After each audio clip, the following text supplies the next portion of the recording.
और आज जहां पे मौजूद है वहीं पर सभी को आना है, मतलब सभी से मतलब जो चुनाव लड़ रहे हैं उनको इसी परिसर में आना है। और मैं आज यहाँ पे मौजूद प्रांगण में बातचीत के सिलसिले को जोड़ने के लिए हमारे साथ हमारे मेहमान मौजूद हैं, सब जाने पहचाने चेहरे जिनको आप लगातार सुनते रहे हैं। और अप्पा जी, आज तमाम सारी थकान के बाद, सारे दौरे के बाद आज जब मैं पटना में मौजूद हूं तो लाइव का जो सिलसिला जोड़ रहा हूं आपसे, तो तमाम सारे लोग दर्शक यहाँ पे मौजूद हैं, उनसे सवाल तो होंगे ही, लेकिन एक बात जरूर है कि इस बार बिहार के चुनाव में निश्चित तौर से चुनाव के बाद जो परिणाम आएंगे वो बेहद चौंकाने वाले होंगे। इसमें दो राय नहीं है, इसमें कोई दो राय नहीं है कि इस बार बेहद चौंकाने वाले परिणाम आने वाले हैं। लेकिन ये बात सच है कि विश्लेषण कब हो, कैसे हो, कहां हो, ये मैंने आपसे वादा जरूर किया है कि जरूर बातचीत होगी। जो कटिहार तक, किशनगंज तक की यात्रा है, गया से शुरू किया था मैंने शो, गया से लेकर किशनगंज तक की तमाम यात्रा में जो कुछ भी देखा, जो कुछ भी पाया, उसका जरूर विश्लेषण होना चाहिए और हम कोशिश करेंगे कि आपके सामने उसको रखें। थोड़ा इंतजार करिए, 7 तारीख के बाद जरूर बातचीत इस पर हम करेंगे। लेकिन आज जो मेहमान हमारे साथ मौजूद आ रहे हैं, आज बड़ा चुपचाप बैठे हैं आप लोग। पटना में क्या बात है भाई? अरे भाई वाह, क्या बात है, किधर आइए? आप तो ऐसे बुला रहे हैं जैसे हमको पहचान ही रहे हैं। जी इधर ही आइए। अच्छा, मैं आ गया। पटना में जो कोई कहे तो आ ही जाना चाहिए। क्या नाम है आपका? आपको नाम मालूम है फिर भी बता दूं। सद्दाम नाम है, कनाट प्लेस हमेशा आता हूँ। सद्दाम नाम है तो हमारे पीछे पीछे घूमते हैं क्या सद्दाम भाई? यही मेरा घर है। कहाँ घर है? बक्सर। बक्सर में बैठिए। बक्सर मुझे मालूम बड़ा क्रांतिकारी भूमि है, बैठ जाइए। मुझे मालूम है सद्दाम भाई। जो मेहमान हमारे साथ मौजूद हैं उनका तारुफ एक बार करा देता हूं मैं। विनोद शर्मा जी हमारे साथ बीजेपी का पक्ष रखने के लिए मौजूद है, बहुत बहुत शुक्रिया Vinod ji, thank you so much. Mrityunjay Tiwari ji RJD का पक्ष रखने के लिए मौजूद है, बहुत बहुत शुक्रिया। राजीव रंजन जी जेडीयू का पक्ष रखने के लिए मौजूद है, बहुत बहुत शुक्रिया। और संजय सराफ जी एलजेपी का पक्ष रखने के लिए मौजूद है, बहुत बहुत शुक्रिया संजय भाई। तमाम सारे लोग जो यहाँ पे मौजूद हैं उन सबका मैं स्वागत करता हूँ, बहुत बहुत शुक्रिया, thank you so much. Vote पड़ गए हैं और कुछ थर्ड फेज का चुनाव होना है। मैं आज का जो प्रोग्राम है उसका आगाज करता हूँ। ये बात यह है कि योगी आदित्यनाथ जी ने कहा, मुख्यमंत्री उत्तर प्रदेश, पहले पाकिस्तान और आतंकी भारत में घुसकर आतंकी घटनाओं को अंजाम देते थे, लेकिन आज पाकिस्तान की सिट्टी पिट्टी गुम है। अगर बाजी अब खेल शुरू, अगर राजद और कांग्रेस आएंगे तो शाहीन बाग जैसे धरने होंगे और अराजकता फैलेगी। सबसे पहले मैं देता हूं मृत्युंजय तिवारी जी, आपकी तरफ आगाज करता हूं। ये योगी आदित्यनाथ जी की बयान। देखिए, जब 2 चरणों के चुनाव के बाद हार निश्चित दिखने लगा। अच्छा, आपको तो अब ये दिख रहा है एनडीए हार रहा है ना, तो जब उनको हार निश्चित दिखने लगा तब वो उनको फिर पाकिस्तान याद आया। चुनाव शुरू होने के पहले भी गिरिराज मंत्री जी ने कहा था अगर महागठबंधन की सरकार बनी तो कश्मीर के आतंकवादी बिहार में पनाह लेंगे। अब ये बताइए, ये बेरोजगारी भूखमरी पर बात ही नहीं करते हैं। ये पहला चुनाव है जिस पर जनता के मुद्दे पर चुनाव हो रहा है और ये तेजस्वी यादव जी की पहली जीत है कि उन्होंने बेरोजगारी को मुद्दा बनाया, भूखमरी को मुद्दा बनाया, महंगाई को मुद्दा बनाया, कमाई, दवाई, पढ़ाई, लिखाई, सुनवाई, कार्रवाई, इसी की लड़ाई है। इसी की मैं आ गया, हाथ तो आपके उठ गए। जी क्या नाम है साहब आपका? जी भारतीय जनजाति मंच के राष्ट्रीय अध्यक्ष सुनील सिन्हा। कहाँ के राष्ट्रीय अध्यक्ष? भारतीय जनजाति मंच के राष्ट्रीय अध्यक्ष अच्छा, सुनील सिन्हा जी बड़े नाम हो गया। आकांत को पैदा करने वाला वही आरजेडी। आज जो भी क्राइम जो देख रहे हैं वो वही आकांतवाद है। महागठबंधन जो है आकांतवाद का ये अखाड़ा बना हुआ। और ये जब मैं आया जनाब बीजेपी के, आप भुखमरी की बात नहीं करते, आप बेरोजगारी की बात नहीं करते, आप नौकरियों की बात नहीं करते, आप पाकिस्तान और आतंकी की बात करते हैं। यहाँ बिहार में हम विकास और विश्वास की बात करते हैं। हमारे आदरणीय प्रधानमंत्री नरेंद्र मोदी जी ने पूरे भारत और बिहार में विश्वास पैदा किया है लोगों में, और विकास करके हमारे मुख्यमंत्री ने दिखाया है, जिसमें सारे चीज बेरोजगारी भूखमरी से सारे चीज की समाप्ति की ओर हम बढ़ रहे हैं। तो आप ये क्यों कहते हैं, आप ये कहते हैं कि आरजेडी कांग्रेस आएगी तो अराजकता आएगी? निश्चित रूप से योगी आदित्यनाथ जी ने कहा है कि इनका ट्रैक रिकॉर्ड रहा है उस तरह का। भागलपुर दंगा आप देख लीजिए, कांग्रेस के शासनकाल में करवाया गया। इसी तरह से हजारों और सैकड़ों आरजेडी शासनकाल में नरसंहार करवाए गए। तो क्या कहा जाएगा उसको, क्या गलत कहा उन्होंने? निश्चित रूप से इनके फितरत में शामिल है। अगर वैसा मौका मिला तो फिर करवा के दिखा देंगे। बिहार को लहूलुहान करवाने के लिए बढ़ चुके हैं। बेरोजगारी का आतंक कब समाप्त करेंगे? बेरोजगारी के आतंक पर नहीं बोलेंगे। अरे बेरोजगारी पर सर्जिकल स्ट्राइक कब करेंगे बीजेपी वाले? भुखमरी पर कब करेंगे? बदहाली पर कब करेंगे? शिक्षा स्वास्थ्य व्यवस्था चौपट है, इस पर सर्जिकल स्ट्राइक कब करेंगे? विशेष राज्य का दर्जा कब देंगे? विशेष पैकेज कब देंगे? ये ना मुद्दा है। जनता को भूख लगा है, जनता का थाली खाली है। 80-90 रुपया प्याज खरीदना पड़ रहा है और इनको पाकिस्तान तो इनको मैं आ रहा हूँ बेटा, आ रहा हूँ। मुद्दा तो सुनी लिए आप जी। सवाल आपका क्या है? सवाल दरअसल ये है कि आप जमीन पे नहीं हवा पे उड़ रहे हैं। हवा में अगर हो तो इतनी बार सरकारें कैसे बनेगी? आज भी करोड़ों लोगों के महानायक नीतीश कुमार हैं और ये बात करते हैं, हम काम करते हैं। फर्क यही है, ये कहते हैं ये कहते हैं कि हमारी रैलियों में भीड़ ज्यादा है। बात करेंगे, मेरी रैलियों में भीड़ ज्यादा है, इसलिए आप परेशान हैं। अगर चुनाव के नतीजे, बोलने दीजिए मैडम, बोलने दीजिए। भीड़ जुटाकर भी महिलाओं को नहीं जो लोग ला पा रहे हैं, महिलाओं के अंदर भरोसा पैदा कर पा रहे हैं। आधी आबादी ने तो पहले ही इनको रिजेक्ट कर दिया। और जिस तरह के लोग आ रहे हैं, जो फप्तियां और हुल्लड़बाजी इनके कार्यक्रमों में हो रही है, उसकी वजह से महिलाएं नहीं जाती हैं। और दरअसल ये बिहार का जमीनी सच है। जंगल राज की वापसी, अपहरण उद्योग की वापसी, बिहार के लोग रंगदारी रंगबाजी के दौर को कभी बिहार में आने नहीं देंगे। और जहां तक नीतीश कुमार का सवाल है, 1 लाख किलोमीटर ग्रामीण सड़कें, हर घर में बिजली, महिलाओं का सशक्तिकरण, हर खेत को हम पानी देने जा रहे हैं, 65 पैसे प्रति यूनिट बिजली देंगे। हम यहाँ एग्रीकल्चर के रोड मैप तीसरे हिस्से में जो 2022 में पूरा होगा। और दूसरी तरफ 68 इंडस्ट्रियल एरियाज यहाँ तैयार हैं, 40,000 मजदूर वहाँ काम कर रहे हैं। और साथ ही साथ हमारे जो इन्वेस्टमेंट प्रमोशन काउंसिल ने जो स्टेज 1 का क्लियरेंस है, 1000 प्रोजेक्ट्स को दिया है। हम तो काम करते हैं, ये बातें करते हैं। ये बेरोजगारी किसकी मिटाएंगे? राबड़ी जी को नेता प्रतिपक्ष, विधान परिषद, राष्ट्रीय अध्यक्ष, सजा याफ्ता लालू प्रसाद यादव। देखिए आप नेता प्रतिपक्ष आप रंजन जी यादव, अभी फेरिस्त बाकी है, मुझे मालूम है। लेकिन ये फेरिस्त जो आपके साथ रहे, इन्हीं को नहीं दिख रही है। अभी खानदानी राज है, ये दोनों खानदानी राज वाले हैं। इनके पास अगर खानदान नहीं है तो वो हमारा कसूर है क्या? अगर इनका खानदान नहीं है, इनके पास चिराग जी जैसा कहीं कोई बच्चा नहीं है, तो वो हमारा कसूर है। इनको भी तो होना चाहिए। कह रहे कि आप इनको फेरिस्त जो गिना रहे हैं, आपको फेरिस्त नहीं दिख रही है। किस तरीके से दिखेगी? हम लोग इन्होंने कहा कि रोड बनाई हमने, आपको नहीं दिख रही है। देखिए, ये तो बड़ी दुख की बात है। 70 साल के बाद हम सड़क, बिजली और पानी की बात कर रहे हैं। इससे बड़ी दुख की क्या बात है? हम रोजगार की बात। 58 साल आपने हुकूमत किया, क्यों नहीं आपने सड़कें बनाई? क्यों नहीं बिजली पहुंचाया? पीने का पानी क्यों नहीं पहुंचाया? 15 साल से नीतीश बाबू सीट पर बैठे हैं। 10 साल 5 साल काम किया, उसमें कोई शक नहीं है। लालू जी के बाद उसके बाद पिछले 5 साल में कहाँ किया काम? हमारे बेरोजगार बच्चे कहाँ पर है? युवाओं का क्या हाल है? कितने बेरोजगार है? 40 लाख हमारे लोग, 40 लाख लोग माइग्रेंट लेबर से।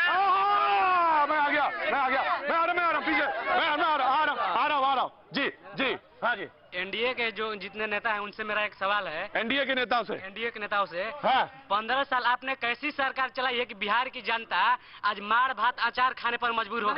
कौन सी? मार भात अचार खाने पर मजबूर हो गई है। प्याज 80 रुपए, टमाटर 80 रुपए, आलू 80 रुपए। आप कैसी सरकार चलाई, इसका जवाब हमको चाहिए। हाँ चाहिए, बिल्कुल चाहिए। आपका परिचय हम जान ले जरा। राहुल रंजन। गजब, राहुल रंजन क्या करते हैं? रुकिए, क्या छात्र राष्ट्रीय जनता दल के प्रदेश उपाध्यक्ष हैं। कहाँ? बिहार। अच्छा, जब परिचय पीछे वाला ज्यादा जबरदस्त है। जी खड़े होइए जी। सर कहना ये था कि यहाँ पे तो कुछ मुद्दा पे बात ही नहीं होता है सर इलेक्शन के। जैसे आपका मुद्दा क्या था? हमारा मुद्दा यही था कि आप लोग अभी जो तेजस्वी यादव जी बोल रहे हैं कि 10 लाख रोजगार देंगे, उस पे तो कोई सर बात ही नहीं हो रहा। ना बीजेपी वाले कर रहे, ना कुछ कर रहे हैं। तो वो तो 10 लाख कह रहे हैं वो देंगे रोजगार। तो वो तो सर आरजेडी ना बोल रहे, तेजस्वी यादव ना बोल रहे। वो 19 लाख दे रहे हैं। 19 लाख पैसा कहाँ से आएगा? 10 लाख। एक मिनट हाँ बिहार विधानसभा में 243 सदस्य, 75 सदस्य। देखिए मैडम ऐसा नहीं, मैडम ऐसे नहीं होगा, ऐसे बातचीत नहीं होगी जी। आपके सवाल का जवाब दे रहे हैं। अगर धैर्यपूर्वक नहीं बैठोगे तो कभी नेता नहीं बन पाओगे। चुप रहो अभी। और टिकट तो बहुत दूर की बात है। 243 विधानसभा, राइट सर, 75 विधान परिषद के सदस्य, राइट सर। जब वो 1,34,000 करोड़ जो सालाना व्यय होगा 10 लाख मजदूर कर्मचारियों के लिए, जब उसका फॉर्मूला नहीं दे पाए, उन्होंने कहा विधायकों और विधान परिषद के सदस्यों का वेतन काट लेंगे। और ये कुल योग को अगर 10 लाख नौकरियों से भाग देंगे, 47 रुपए की नौकरी पूरे बिहार को देंगे। वो क्या मजाक बना रहे हो? मैं आ रहा हम कुछ नहीं कहेंगे, जरा सा सुन लीजिए। Let him reply. मैं आ रहा हूँ। ये नहीं जुमला है या क्या, मैं बात जानूंगा जी। सुन लीजिए, आदरणीय प्रधानमंत्री जी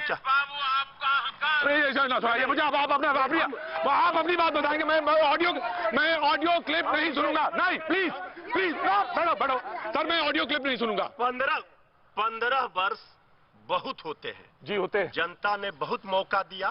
जनता के साथ विश्वासघात जिन्होंने किया, वो फिर किस मुंह से जनता के पास जा रहे हैं? ये विश्वासघात और जनता क्या विश्वास तेजस्वी यादव ने जीता है, इसी की लड़ाई है। बता दीजिए, नीतीश बाबू 2 बरस इनके साथ में थे, तभी तो हम लोग कह रहे हैं ये तो पलटू बाबू है। पता थोड़ी है कल को फिर कहां से जाएंगे वो, कल को वापस और कहीं चले जाएंगे। 2 साल वो इनके साथ में थे। हम कह रहे हैं वो 2 साल में हिसाब तो देंगे। कितने अलायंसेज में रामविलास पासवान जी गए, इसकी गिनती है। पहले जाते थे, वो नहीं जाते थे। मौसम वैज्ञानिक क्यों कहा गया? इसलिए कहते थे वो पहले जाते थे, मेंबर पार्लियामेंट बाद में बनते थे, पहले अलायंस करते थे। वो कभी भी अलायंस करके नहीं। बहरहाल एक बात है, बैठो बाबूजी, मैं आगे आप ही के बाद बहुत देख रहा था। क्या नाम हो गया साहब? समीउद्दीन साहब, तो तशरीफ रखिए। मैं आ रहा हूँ, आप ही की तरफ देख रहा था, बड़े गौर से। नेता नहीं देख रहा था मैं आप ही को। हाँ जी, शादी नहीं हुआ अभी तक। शादी नहीं हुआ? आप जैसे दोस्त रखेंगे साथ तो शादी होएगा ही नहीं। जब ऐसे दोस्त रखेंगे साथ में तो शादी कहाँ होगा? यहाँ आए थे, बारात में कितने लोग होंगे, बात करने लगे शादी कितनी। अरे दुल्हा तो तय होने दीजिए पहले। अरे रुकिए जनाबे अली, मैं आ रहा था, आप ही के पास आ रहा था। बातचीत का सिलसिला जब मैं जोड़ रहा था तो मैं देख रहा था, जब उधर एलजेपी बोल रही थी और जेडीयू जवाब दे रही थी, जनाबे अली वो जवाब दे रही थी और एलजेपी, तो बीजेपी बड़ी मंद मुस्कुरा रही थी। मुझे ये राज समझ में नहीं आ रहा सर, इसके पत्ते खोलिए सर, बड़ा कंफ्यूजन है। देखिए, राज यही है कि राजद और कांग्रेस मिला के 65 साल राज किया इस राज्य में, और वो 23,000 करोड़ का यहाँ पर बजट था। लेकिन एलजेपी का हिस्सा खोलिए। 2011 करोड़ बजट, 2 लाख 11 करोड़ बजट कर दिया। जो ग्रोथ रेट 3% 19 में था, उसको हमने 11.3 कर दिया हमारी सरकार ने 15 वर्षों में।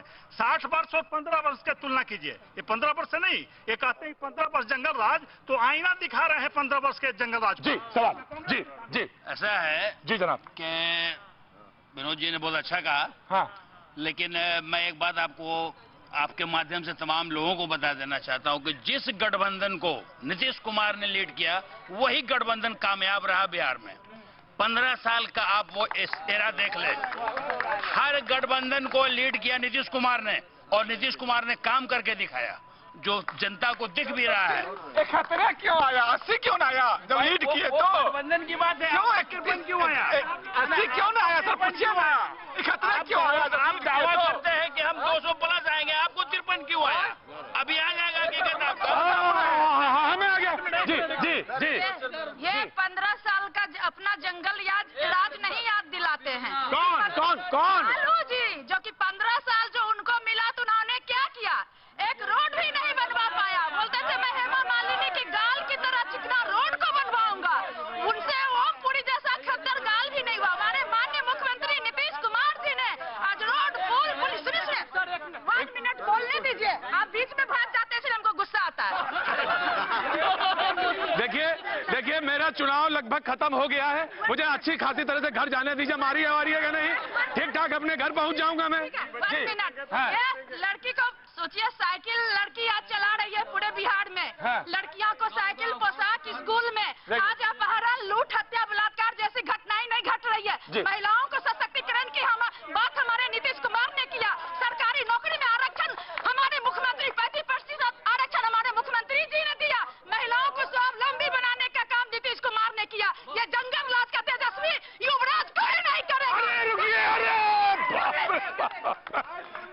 गजब भाई। देखिए, हाँ। 12 करोड़ बिहार की जनता में 1-8% तो उनके कार्यकर्ता बोलेंगे ना। हाँ तो कार्यकर्ता, उससे हमको कोई परेशानी नहीं है। हाँ। जन सैलाब जो सुनामी तेजस्वी यादव का है, हाँ। उस सुनामी में कहीं अता पता नहीं रहेगा एनडीए का।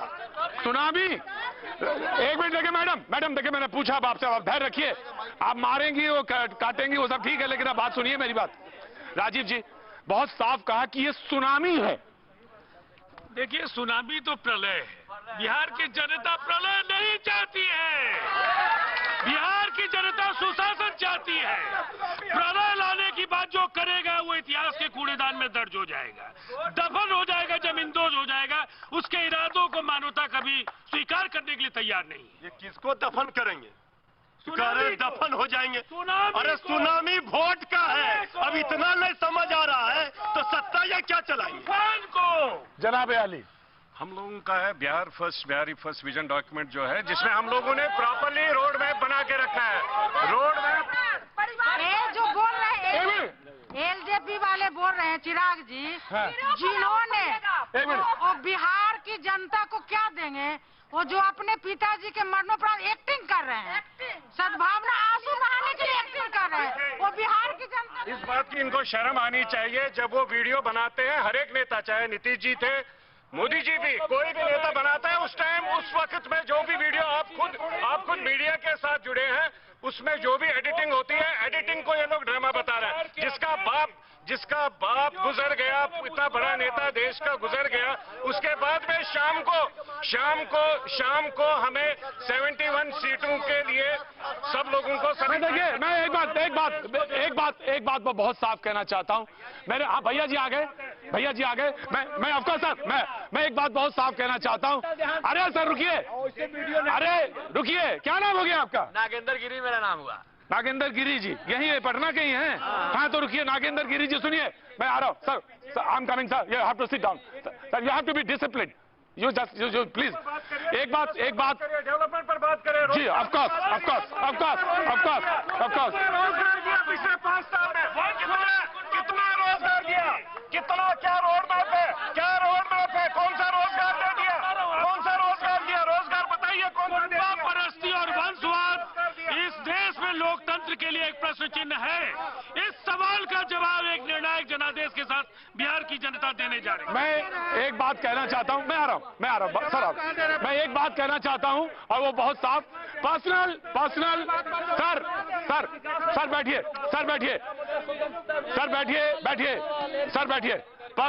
पर्सनल अटैक नहीं, मैं आ रहा हूं जी। पर्सनल अटैक नहीं जी भैया जी।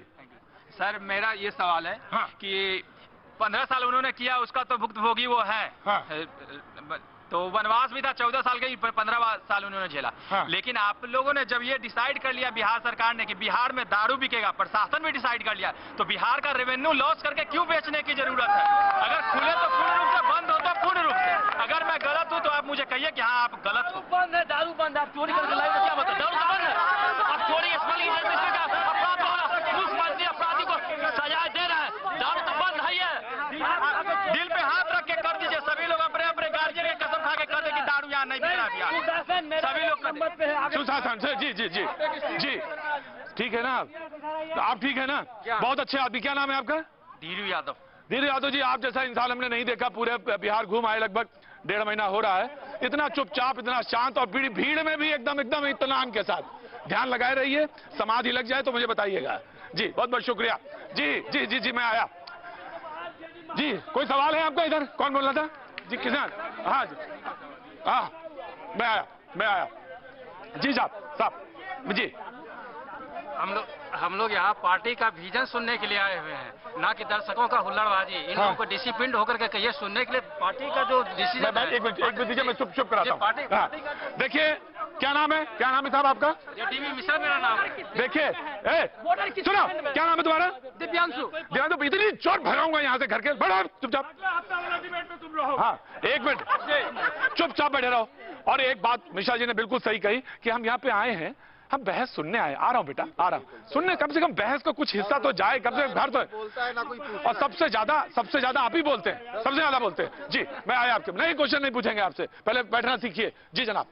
सबसे पहले तो अनुशासित होकर हम लोगों को विजन सुनना चाहिए कि लोगों का विजन क्या है, इन लोगों का नेता का विजन क्या है, इनका पार्टी का क्या उद्देश्य है, बिहार का कैसे देखिए साहब, पार्टी में इसमें सबसे अच्छा ये उन्होंने कहा कि 19 लाख रोजगार की वो बात करते हैं। इसमें सबसे बड़ा एजेंडा ये है, वो कहते हैं कि वह 10 लाख पहले कैबिनेट की बैठक से कलम से 10 लाख निकलेगा। पहले ये बताएं कि रोजगार देंगे कि सरकारी नौकरी देंगे, पहले ये बताइए, क्लियर करें, सरकारी नौकरी देंगे कि रोजगार देंगे। दूसरी बात जहाँ तक सवाल है, अभी तक नीतीश बाबू को पहला 5 वर्ष मिला था इसलिए जंगल राज खत्म किया था। दूसरा और तीसरा टर्म उनको जो मिला है उसमें उन्होंने क्या डेवलपमेंट किया, बिहार में कौन सी इंडस्ट्रीज लगा दी है कि बेरोजगार युवाओं को कौन सी नौकरी दे दी है, यहाँ बेरोजगारी खत्म हो गई है। विशाल जी, मैंने आपका सवाल पूछा। उसी रोड को नीतीश कुमार ने बनाया है जी। जितना पुल पुलिया आप देख रहे हैं उसको नीतीश कुमार ने बनाया है। काम क्या है, सरकार का क्या काम, माहौल यहाँ जी। जनाब पार्टी प्रवक्ता देंगे जवाब। तुम चुपचाप बैठो, नहीं तो घर भगाऊंगा तुम्हें। बैठो। बिल्कुल ऐसे ना तो तुम नेता बन पाओगे, और टिकट तो बहुत दूर की बात है, कभी नहीं बन पाओगे। नहीं, चुप रहो, एक मिनट बैठो। सर, एक सवाल बहुत गंभीर सवाल आया, और सवाल ये, तुमको एक मिनट मैं सुनो पहले नौकरी मांग रहा था, शिक्षा मांग रहा था। एक मिनट वो वहां पर बैठा लूंगा उधर कुर्सी पे, चुपचाप बैठा रहना, वहां बैठा दूंगा मैं। ये दूसरा कोई शो नहीं है, मेरा शो है, मैं वहां पर तुरंत भगाऊंगा। बड़ा सीरियस सवाल आया सर रंजन जी। इन्होंने कहा कि पहले 5 साल जब नीतीश जी के थे काम हुआ, लोगों ने देखा, मुझे बताया जाए। वो भी कह रहे हैं, आपके जो सबसे बड़ा विरोधी एलजेपी वो कह रहा है कि पहले 5 साल आपके बहुत जबरदस्त, शानदार, लेकिन ये 10 साल में क्या काम हुआ वो बताया जाए। दूसरा सवाल आपसे उन्होंने पूछा कि बिल्कुल क्लियर करिए, आप 10 लाख नौकरी कौन सी देने जा रहे हैं, इसको क्लियर करिए। जनता, मैडम अगर आप चुपचाप नहीं बैठ सकते तो I am very sorry. 10 lakh नौकरियां जो आप देने जा रहे हैं कलम से, वो कौन सी नौकरियां, उसको बिल्कुल क्लियर करिए। पहला जवाब देंगे ये, उसके बाद वो जी। अगर लोगों को बिहार में 6000 पुल नहीं दिख रहे हैं, 18 मेगा पुल नहीं दिख रहे हैं, बिहार में लहलहाती फसलें नहीं देख रहे हैं, बिहार के किसान आत्महत्या नहीं करते हैं, ये महाराष्ट्र नहीं है जहाँ ये शासन में हिस्सेदार है। कोरोना को लेकर किन्होंने हर 8वें और 9वें महीने, फिर आपको बोलने नहीं देंगे, 9वें महीने बात जी हम लोग का नहीं जानते हैं आप, तो फिर आप ही का घाटा हो जाएगा। नहीं, घाटा कोई नहीं। देखिए, कोरोना को लेकर के काफी हंगामा किया इन्होंने। बेड पर मृत्यु जिसकी हुई वो भी था, और जो जीवित मरीज था वो भी था महाराष्ट्र में। देश के 25% मामले कोरोना संक्रमण के महाराष्ट्र में हैं, जहां इनकी सत्ता है, मतलब इनकी गठबंधन की। बिहार में 9000 से कम एक्टिव केसेज हैं, और देश में सबसे ज्यादा टेस्ट कराने वाला राज्य बिहार है। आप कैसे कुप्रबंधन की बात करें? लाखों लोगों तक बिहार से पैसे डायरेक्ट बैंक ट्रांसफर के जरिए गए। हम लोगों ने बाजाबता लोगों को एनलिस्ट किया, वहां राहत के शिविर लगाए, उन कैंप्स में लोगों को मदद पहुंचाई। 40 लाख माइग्रेंट लेबर्स, पहली बार पूरे देश में अगर आप देखेंगे, बहुत ऐसे यूटी है जहां पर 25-30 लाख की आबादी है। 40 लाख हमारे माइग्रेंट लेबर्स, क्योंकि यहां पर रोजगार है नहीं। कहां कौन सा रोजगार? अगर रोजगार यहां पर होती, इंडस्ट्रीज यहां पर होती, वही क्या सांसद है चिराग पासवान क्या किए, ये भी तो जवाब दें। सिर्फ भाषण देने से कुछ नहीं होता है, नीतीश कुमार पर उंगली उठाने से नहीं कुछ होगा। संवैधानिक पद पर चिराग पासवान रहते हुए जमुई के लिए क्या किया, जवाब दीजिए, क्या किया? पलायन रोकने के लिए जमुई के लिए क्या किया? ऑफकोर्स सवाल बहुत सारे हैं। वक्त एक छोटे से ब्रेक के बाद जब लौटेंगे तो बीजेपी जो तमाशा देख रही है, बड़ो मंद यहाँ पे मेरे पूरे शो में आप मुस्कुरा रहे हैं, कुछ बोल नहीं रहे, इसलिए कि हम विकास की ओर बढ़ रहे हैं और एनडीए एकदम पूर्ण बहुमत की ओर बढ़ रहा है। ठीक है साहब, मैं जानूंगा वक्त एक छोटे से ब्रेक के बाद में फिर हाजिर होता, बने रहिए हमारे साथ।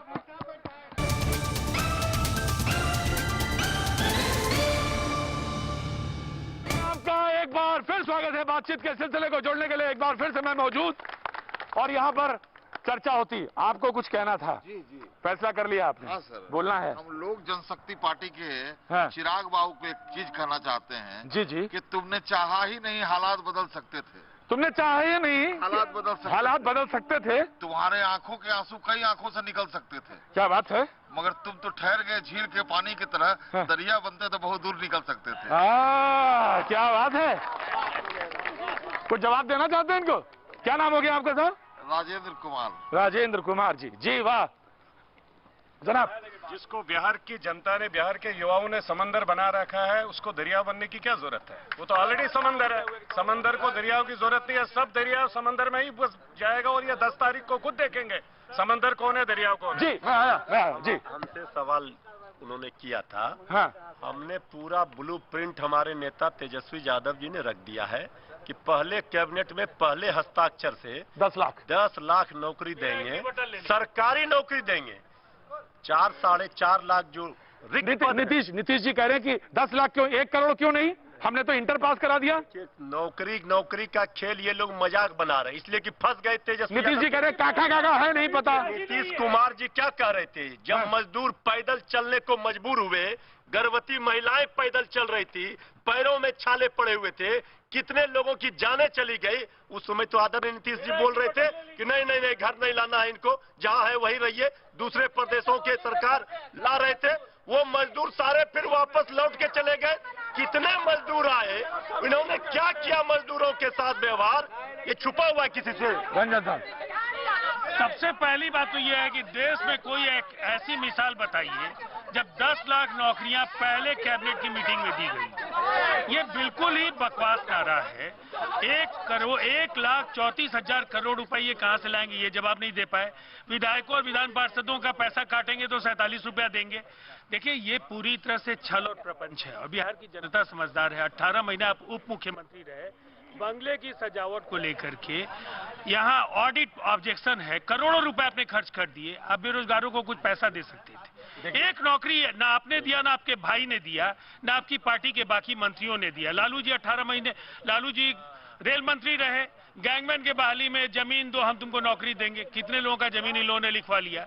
अब ये नौकरी को लेकर के भी 10 लाख में एक, 10 लाख नौकरी, यही अंतर है इनमें और हम में। हम चाह रहे हैं दशरथ मांझी की बिहार है, पहाड़ को तोड़कर रास्ता बना सकते हैं। इच्छा शक्ति और संकल्प शक्ति चाहिए। और ये बीमार बिहार को बनाने वाले, जिन्होंने बिहार को बीमार बना दिया, वो थके हारे निराश हताश है। इनसे कुछ नहीं होगा। तेजस्वी यादव जी दौड़ता बिहार, हंसता बिहार, खेलता बिहार बनाएंगे जी। 2 साल आपस में ये दोनों थे। 2 साल में क्या कर रहे थे? आज जो एक दूसरे के ऊपर ये उंगली उठाते थे, 2 साल ये कैसे निकाले इन्होंने? 15 साल में थे तो आप भी वहीं पे। नहीं, हमने कभी भी पावर में थे। पावर में पता है, हम लालू जी के साथ निकल के आए, कांग्रेस के साथ निकल के आए थे। आपके साथ में हम पिछले 5 साल मौसम पावर में है, आपसे तो हिसाब मांगेंगे ना। बिहार का युवा आपसे हिसाब मांग रहे हैं। 4.5-5 लाख अनएम्प्लॉयड यूथ है। यहाँ पर वैकेंसीज पूरी पड़ी है, वैकेंसीज पूरी पड़ी है।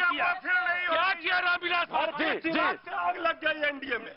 एनडीए में घर के चिराग से आग लग गई। ये लोग चिराग बुझाना चाहते थे, बीजेपी ने जेडीयू में आग लगा दिया घर के। राघोपुर में तेजस्वी यादव की मदद के लिए इन्होंने उम्मीदवार दिया और सामाजिक समीकरण के हिसाब से ऐसा उम्मीदवार दिया कि सतीश यादव को हरवाया जाए। मान लिया ना कि तेजस्वी यादव जी मुख्यमंत्री बन गए।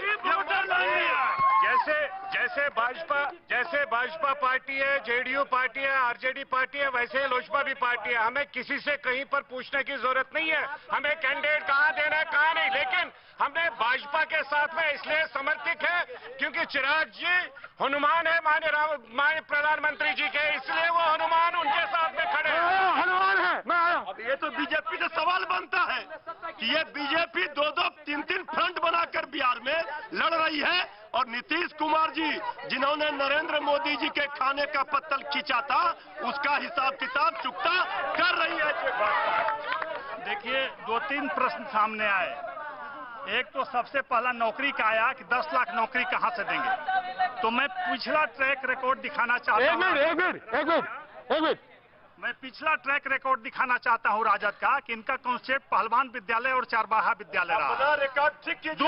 दूसरा रिकॉर्ड अभी मेरे साथ है। देश भूल गया क्या? सुन लीजिए, इनके टाइम में BPSC Bihar public service commission में 2-2 चेयरमैन को जेल भेजा, घर में कॉपी लिखवाने के लिए सरकार, राजद सरकार ने दबाव दिया।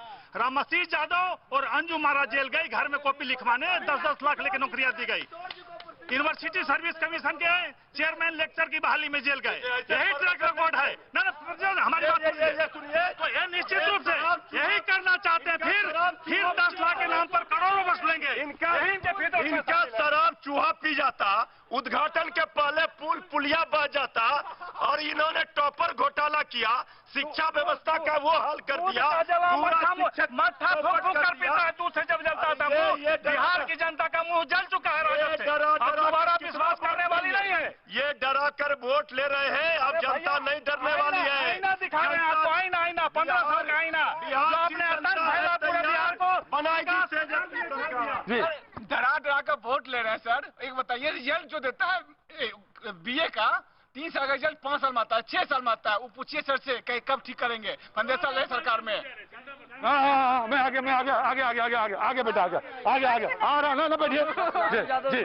जी, मैं आगे आपके पास। जी मेरा क्वेश्चन है राजीव रंजन सर से। राजीव रंजन जी, सवाल है आपसे कि जब छात्र युवा रोजगार की बात करते हैं तो उन्हें भय दिखाया जाता है, जब छात्र अपने मुद्दों को लेकर सड़क पे उतरते हैं तो लाठीचार्ज होते हैं, या कोई भी कर्मचारी मांग उठाने जाते हैं तो उन पर लाठीचार्ज किया जाता है। आखिर कब तक भय दिखा करके अपने सरकार को लाने का? दरोगा अभ्यर्थी हम लोग आंदोलन कर रहे थे तो इन लोगों ने पूरे हम लोग स्टूडेंट पे लाठीचार्ज करवा के जेल में डालने का काम किया। ठीक है जी, मैं आया, आप बोलना चाह रहे थे जी। राजीव रंजन सर बोलते हैं हर बार, एक बार सुनो, हर बार बोलते हैं चारा चोर ये किए वो किए, लालू जी नहीं किए। लालू जी जब रेल मंत्री बने तो सबसे पहले कुली को 80,000 परमानेंट नौकरी देने का काम किया। और नीतीश कुमार जब रेल मंत्री थे एक भी फैक्ट्री नहीं लाए। रेल मंत्री बने तो एक भी फैक्ट्री बिहार में नहीं लाए। लालू जी 3 फैक्ट्री लाने का काम किया, मोडौरा बेड़ा में लाने का काम किया। नीतीश कुमार क्या फैक्ट्री लाए बताए रेल मंत्री थे? जी करो जी। सर मेरा सवाल आरजेडी और एलजेपी के प्रवक्ता महोदय से है कि क्या उनको, चिराग पासवान जी को और तेजस्वी यादव जी को राजनीति में जगह, बिहार के राजनीति में इसलिए जगह मिलना चाहिए क्योंकि वो लालू यादव जी और रामविलास पासवान जी के बेटे हैं? क्या गरीब का बच्चा राजनीति में कभी नहीं आना चाहिए? और जो तेजस्वी यादव जी सासाराम के सभा में 10 लाख युवाओं को नौकरी बांटते बाबू साहब को सीना दिखाने की बातें करते हैं, वो कैसा विकास चाहते हैं बिहार में? मुझे जवाब चाहिए। ठीक है, पहले आप देंगे फिर आप देंगे जवाब जी। देखिए, सबसे पहली बात तो है कि मैंने तो पहले ही कहा कि रेल मंत्री के रूप में गैंगमैन और कुलियों की नौकरी देने के नाम पर लालू जी ने जमीनें लिखवाई, अपने सगे भाई को भी नहीं बख्शा। यही तो मैं कह रहा हूँ, यही खेल फिर से दोहराने की कोशिश है। नो, बोलने दी। बिहार की जनता किसी भी सूरत में उस व्यक्ति को माफ नहीं कर सकती है जिसके कारण बिहार शर्म का पर्याय बना। बिहार के बाहर लोग जाने से हिचकिचाते थे इसलिए कि बिहारी होना अपमान का कारण था। बाहर से लोग डरते थे आने में कि कहीं अपहरण नहीं हो जाए। क्यों लोग उस दौर में जाना चाहेगा? और ये कुछ लोगों को भीड़ जुटा के गाड़ियों में लाद के पहुंचाने से, अगर आपको लगता है कि आपकी सत्ता लौटने वाली है, इस भविष्यवाणी को नोट कर लीजिए। ये लड़ाई 70 और 30 की लड़ाई है। आप 200 सीटों पर जनता दल यूनाइटेड और भारतीय जनता पार्टी वीआईपी और हम की सरकार को बनने से आप रोक नहीं पाएंगे। देखिए, जब इतना बुराई लालू प्रसाद जी में आरजेडी में है तो ये 2015 में किस मुंह से आए थे गोद में बैठने के लिए? अगर इतना बुराई है, आज नंबर 1 पार्टी राजद को क्यों जनता बनाकर रखी हुई है? बेशर्मी की पराकाष्ठा है। जिन लोगों ने 15 साल तक जनता के साथ धोखा किया है उसका जनता पाई का हिसाब लेंगी। सूद और ब्याज के साथ जो जख्म दिए हैं एनडीए की सरकार ने, उस जख्म पर अब मरहम नहीं लगाया जा सकता है। इनको सत्ता से दूर करेगी और जिनकी दीपावली के बाद जी एक मिनट नहीं सुनेंगे जी। मैंने अगर कह दिया नहीं तो नहीं सुनेंगे। पहले बैठा हुआ जी। मेरे भाई जो बोले हैं, जो 80,000 कुली का लालू जी किए थे, हाँ। बात सही है, लेकिन उसके एवज में उन्होंने 52 बीघा जमीन जो है सो उन लोगों के परिवार से लिखवा लिया था कि तुम गरीब हो, तुम्हारे पास पैसा नहीं है, तुम जमीन ही दे दो। कवाला दिखा दीजिए, आपके पास कहाँ से दिखाइए कवाला? कवाला दिखा दीजिए। कवाला फैक्ट्री नहीं बोले सर, दिल्ली को फैक्ट्री जो दिए। देखिए, ये सब जो इनके नेता बोलते हैं चूंकि राजनीतिक जमीन लालू प्रसाद जी की बिहार की 12 करोड़ जनता है, वो तो कोई लड़ाई नहीं लड़ सकते हैं, तो ये कहते हैं जमीन लिखवा लिए। इन लोगों ने तो बिहार को बर्बादी के कगार पर खड़ा कर। सर एक मिनट सर बोलते हैं कि हमने सड़क दिया, हमने बिजली दिया, क्या मेरा सड़क और बिजली से मेरा पेट भर जाएगा?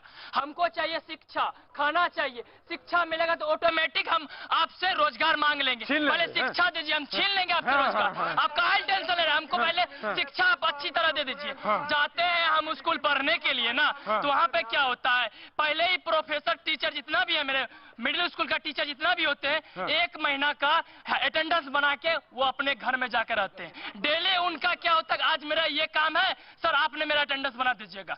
एक दूसरे को रिपीट करते रहते हैं डेली। ना सही से स्कूल में टीचर है, ना शिक्षा सही व्यवस्था। पहले शिक्षा व्यवस्था सही किया जाए। जी, विद्यालय परीक्षा समिति जी, मैं देखिए, ये इनको जानकारी होनी चाहिए कि हमारी सरकार ने हर एक जिले में polytechnic college, engineering college, IIT, nursing college. अरे लड़ाई यहीं कर लेंगे क्या? अरे रुकिए थोड़ा।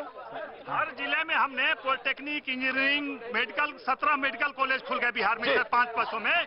तो शिक्षा की कमी कहाँ है? बिहार से शिक्षित आज IAS निकल रहे हैं, IPS निकल रहे हैं। शिक्षा में इतना बदलाव आया है। बीच में 15 साल बर्बाद हो गया था बिहार, उसको फिर से हमने विकास के रास्ते में लाया है और पूरा दुनिया में फिर हम सर उठा के चल सकते हैं। नीति आयोग तो इन्हीं का है ना। नीति आयोग की रिपोर्ट में क्या है? बिहार फिसड्डी है शिक्षा में, स्वास्थ्य में। बिहार क्यों फिसड्डी है? क्यों कॉपी लिखवाया? बिहार सरकार कॉपियां लिखवाती थी घर में। BPSC की बहाली में 2 चेयरमैन जेल गए। को ये गलत साबित कर रहे हैं क्या? जी। देखिए, शिक्षा के बारे में जो हमारे सब भाइयों ने बोला वो गलत थोड़ी ना है। आज जो शिक्षा की हालत है, आज हमारा बच्चा यहाँ कहीं पर भी, आप बिहार में आप हैं किधर ये मुझे बताइए। आप हैं किधर? हम भाजपा के साथ हैं। हम भाजपा के साथ किसके साथ हैं? बना रहे हैं। भाई ये क्या है चक्कर? भाई ये मुझे बताया जाए। देखिए, हमारा स्पष्ट है, हमारे नेता का स्पष्ट है कि जदयू, हम और VIP हमारे साथ हैं। अब जबरन कोई कहे कि आपके भाई हैं तो कैसे भगा दें इनको? गजब है भाई बाजी, इस बार बिहार का चुनाव गजब है। जबरन की बात नहीं है। हाँ, आप हैंगे अलायंस है और बिहार में भी सरकार लोजपा और भाजपा के नेतृत्व में बनेगी। वो कह रहे हैं कि वो जबरन है। भाजपा का चीफ मिनिस्टर होगा, लोजपा समर्थन में होगा। 10 तारीख को पिछले बार ये भारतीय जनता पार्टी से लड़े थे मिलकर। भारतीय जनता पार्टी से कभी नहीं लड़े। भारतीय जनता पार्टी की आपकी पार्टी है, वैसे लोजपा आपकी पार्टी है। संजय सराफ जी, लेमन ट्री में है आप। 2 सीट इनको मिला, समझे ना। यहाँ बीजेपी के साथ लड़ करके भी 2 सीट इनको मिली थी। अब की तो खाता नहीं खुलेगा। बाजी वक्त है, छोड़ दे ब्रेक का, लेकिन ब्रेक के बाद मैं आपको बताऊं, थक बहुत गया हूं, चलूंगा जरा चाय पी के आता हूं। आप भी आइएगा मेरे साथ।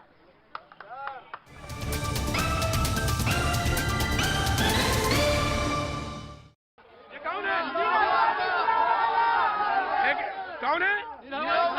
और तुम कौन हो? रिक्शा वाला मुस्तकिल। मुस्तकिल नाम है? मोहम्मद शकील हो। क्या काम करते हो? रिक्शा चलाते हैं सर। पाजी क्या बात है। और रिक्शा वाला और निरहुआ रिक्शा वाला। पाजी, भोजपुरी फिल्म के क्रेज सुपरस्टार निरहुआ हमारे साथ मौजूद है। और बाजी कहने की जरूरत नहीं, सड़क पे बस ये निकल के आए हैं और क्रेज आप देख। भैया चाय जरा दो। ला चाय दो। लीजिए साहब, निरहुआ साहब चाय लीजिए। वाह क्या बात है। निरहुआ भाई, कैसा चल रहा है प्रचार? बहुत अच्छा, बहुत बढ़िया चल रहा है और बहुत मजा आ रहा है। हाँ। और ये देख के मजा आ रहा है कि जो जनता है वो इतनी जागरूक है, इतनी जागरूक है कि अब वो किसी के जाल में फंसने वाली नहीं है। लेकिन एक चीज बताइए, बड़ा जबरदस्त क्रेज है आपका यहाँ पे। ये प्यार है इनका, क्योंकि मैं भी इनके ही बीच से आया हूँ। और कभी जैसे आज आप इंटरव्यू कर रहे हैं तो मैं भी ऐसे ही खड़ा होकर देखता था। और इनका ही प्यार है कि इन लोगों ने इतना आशीर्वाद प्यार दिया कि वो आपकी फिल्म का गाना, भाई कौन सा गाना है इनकी फिल्म का? निरहुआ रिक्शा वाला। निरहुआ, निरहुआ, निरहुआ, निरहुआ रिक्शा वाला, निरहुआ रिक्शा।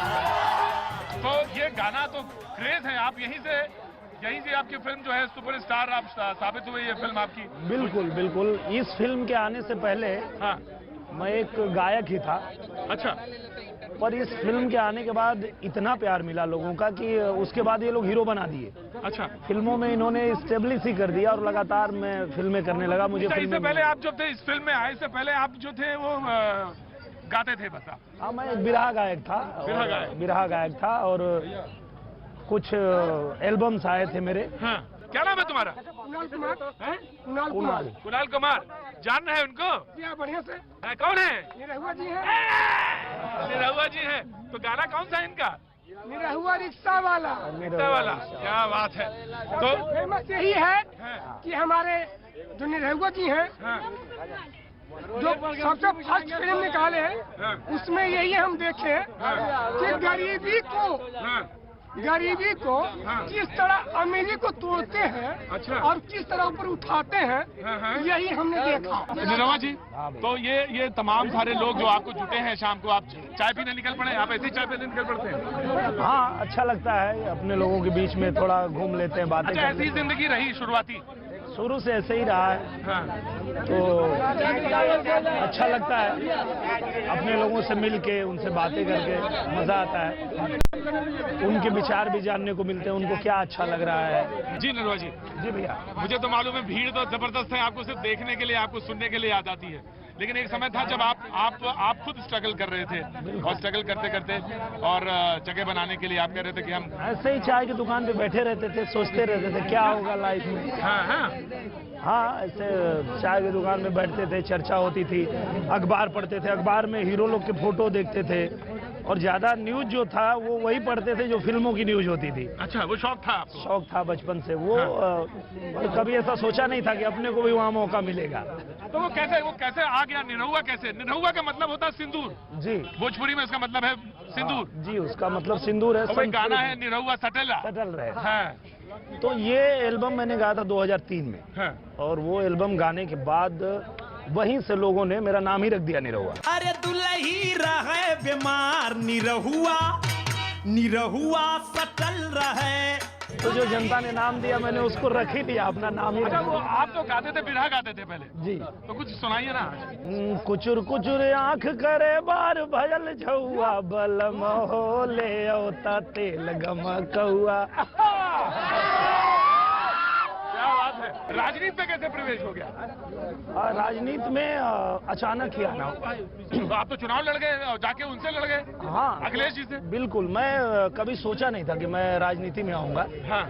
लेकिन पूरा देश चाह रहा था कि श्री नरेंद्र मोदी जी फिर से देश के प्रधानमंत्री बने और ऐसे में मेरे राज्य में उत्तर प्रदेश में उनको रोकने की साजिश हो रही थी, महागठबंधन बना करके, और उनको रोकने की कोशिश कर रहे थे लोग। तो ऐसे में मुझे महाराज जी ने बुलाया। महाराज जी ने कहा कि मैं चाहता हूं कि आप चुनाव लड़ो। आप चुनाव लड़ गए, लेकिन चुनाव हार गए आप? हाँ, मैं चुनाव हार गया।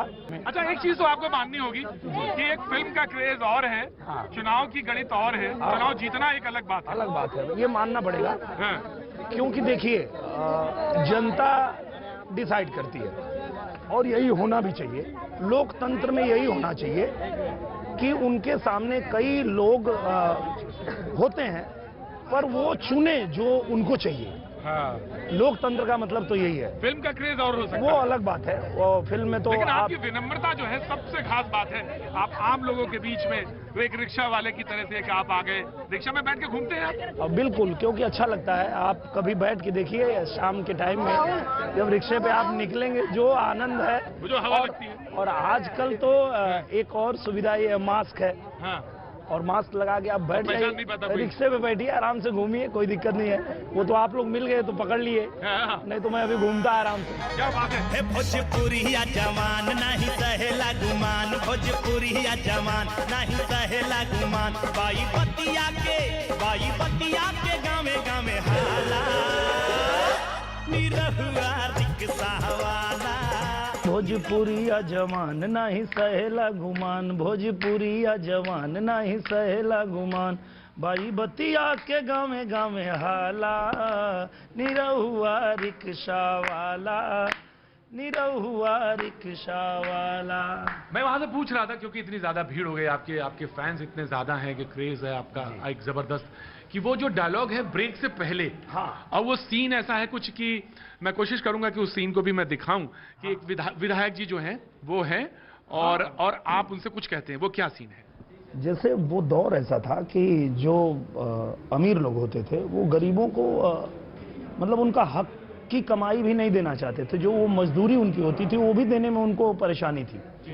तो मैं रिक्शे से लेके जाता हूँ, विधायक की बहन होती हैं वो उनको स्टेशन से लेके उनके घर छोड़ रहा हूँ क्योंकि उनकी गाड़ी नहीं आई है। तो वहाँ छोड़ने के बाद जब वो पूछते हैं विधायक जी कि कितना पैसा हुआ, तो मैं बताता हूँ, तो बोलते हैं कि पूरा रिक्शा का दाम बोल रहा है क्या? तो हम बोले विधायक जी रिक्शा तो से ना खरीदाई, ये निरहुआ की रिक्शा। ये तो आपने बताया कि एक फिल्म आई, लेकिन मुझे किसी ने बताया कि निरहुआ नाम से लगभग 25 फिल्में हैं और ये अपने आप में एक रिकॉर्ड है। निरहुआ लंदन चले, निरहुआ शादी कर लिए, पता क्या क्या निरहुआ के नाम से बन गया, बहुत कुछ बन गया। हाँ। तो कमाल यही हुआ उस फिल्म में, हाँ, कि जो दर्शक वर्ग था जी, उन्होंने देख लिया कि हाँ मतलब हमको किसी से दबने की जरूरत नहीं है। हाँ। और उसके बाद चाहे कोई कितना भी अपने आप को बड़ा हो, वो चाहे किसी रिक्शा वाले को उल्टा नहीं बोल सकता था। वाह। नहीं तो जवाब मिलता था उसको। तो जवाब मिल जाता था, मिल जाता था और वहीं से जीन्स पहनना शुरू कर दिया। हाँ। हमारे जो रिक्शा वाले भाई थे सब लोग जीन्स पहन के रिक्शा चलाने लगे। आपने एक क्रांति ला दी रिक्शा वालों के बीच में एकदम। यहाँ तो आप कैरेक्टर में घुस गए जी, वहाँ पे आपको प्रचार करना था, बीजेपी के लिए प्रचार करना, तो वहाँ कैरेक्टर में कैसे घुसे आप? एक नेता की तरह कैरेक्टर में कैसे घुसे, जहाँ पे आपको बोलना था किसी को जिसको आप तमाचा मार रहे थे, हाँ, अब उसी व्यवस्था पे आप बोल रहे थे? क्योंकि देखिए इसको संजोग ही कहेंगे। उसी एल्बम में मैंने एक गाना गाया था और मैंने बहुत सारे वादे किए थे। अच्छा। जनता से एक नेता बन के, जैसे कोने कोने बिजुरी का तार दौड़ाएंगे, केहू जवन किया नहीं कर के दिखाएंगे। मैंने सोचा ये सारा जो वादा है ये पूरा होगा कैसे, तो मुझे लगा कि किसी ऐसी पार्टी को सपोर्ट करना चाहिए जो सच में ये वादे पूरा करे। और फिर मुझे दिखा कि इस देश में नरेंद्र मोदी जी एक ऐसे नेता हैं जो गरीब घर से वो भी आए हैं और जो कहते हैं वो करते हैं, जो वादा करते हैं उसको पूरा करते हैं। और फिर मैंने जो है ज्वाइन कर लिया भारतीय जनता पार्टी। आपके अंदर वो चमक नहीं आई, वो जो भोजपुरी और फिल्म वाली चमक आती है जिसमें एकदम से आदमी अलग हो जाता है, बिल्कुल चलता है तो भी यूं चलने लगता है, टेढ़ा हो जाता है, थोड़ा तिरछा हो जाता है, वो नहीं आई। वो इसलिए नहीं आया कि मैंने वो स्टारडम अपने घर में ही पहले ही देख लिया था। पिताजी को, भाई को?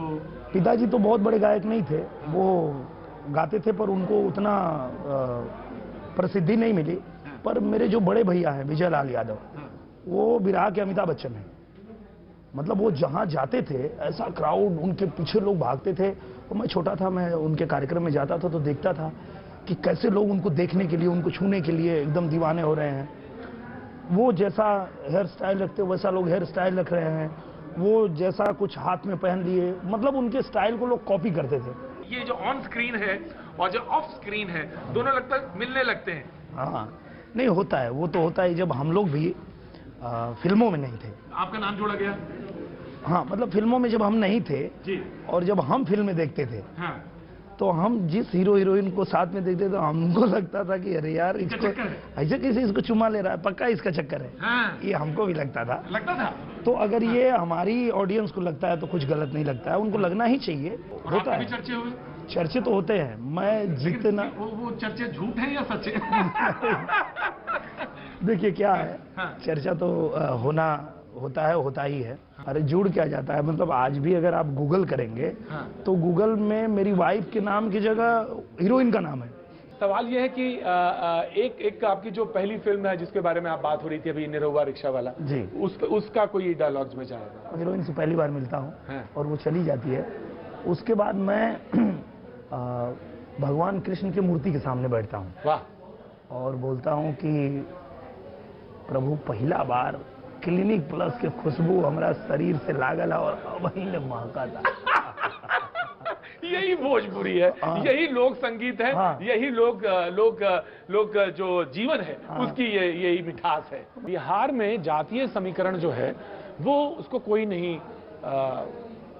झुठला नहीं सकता, वो है। और वो जिस समाज से आप आते हैं उसमें तो तेजस्वी खुलेआम कह रहे हैं कि बाबू साहब के सामने खड़े हो जाओ, सीना तान के खड़े हो जाओ, तो फिर कैसे इसको झुठलाएंगे आप? कैसे इसको कैसे आप फ्यूज करते हैं? रामधारी सिंह दिनकर जी ने लिखा था कि सिमटी बाहों को खोल गरुण उड़ने का अब अंदाज बदल, जो हक तेरा है छीन उसे भिखमंगों की आवाज बदल। क्या बात है, वाह। आपका जो हक है उसे छीन लो ना, किसी से गिड़गिड़ाने की जरूरत ही नहीं है। भले शिक्षा दे तो बाकी सब छीन लेंगे। बस आपके ही शो में मैंने देखा था, आपने एक राजमिस्त्री से पूछा था, आप राजमिस्त्री हैं और आपको क्या चाहिए, क्या नहीं चाहिए? शिक्षा चाहिए। और क्या नहीं चाहिए? हमें रोटी कपड़ा नहीं चाहिए, इसलिए कि हम रोटी कपड़ा तो उनसे छीन लेंगे, हमारे पास शिक्षा होगी तो।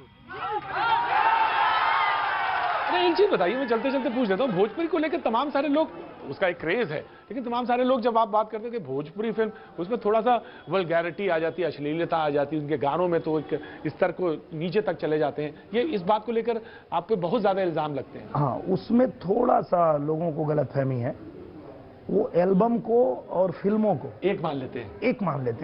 लेकिन मैं बिल्कुल अब खत्म करता हूं क्योंकि थके हैं और मैं भी दिन खत्म करना चाहूंगा। एक कोई बॉलीवुड, एक कोई अपना फिल्म का गाना और इसके बाद खत्म करते हैं। आजकल तो चूंकि मैं बिहार में प्रचार के लिए आया हूं, तो यहां मैं एक ही गाना गा रहा हूं जहां भी जा रहा हूं। चप्पा चप्पा कमल खिलेगा बिहार की माटी पे, चप्पा चप्पा कमल खिलेगा बिहार की माटी पे, जन जन को भरोसा है, जन जन को भरोसा है भारतीय जनता पार्टी पे। निरुआ जी देखिए, मैं दरअसल हुआ ये कि मैंने माइक लगाया था और मैं चल रहा था, मैं कलाकार निरुआ से बात कर रहा था, मुझे नहीं मालूम था धीरे से पॉलिटिशियन भी आ जाएगा, टक से वो आ गया, तो इसको मैं जीरो करता हूं। अब आपको गाना गाना पड़ेगा।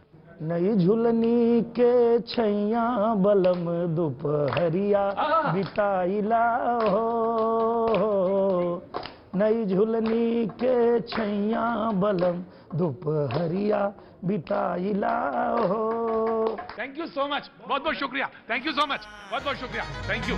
भोजपुरिया जवान नहीं सहेला गुमान, भोजपुरिया जवान नहीं सहेला गुमान, बाई बतिया के गावे गावे हाला।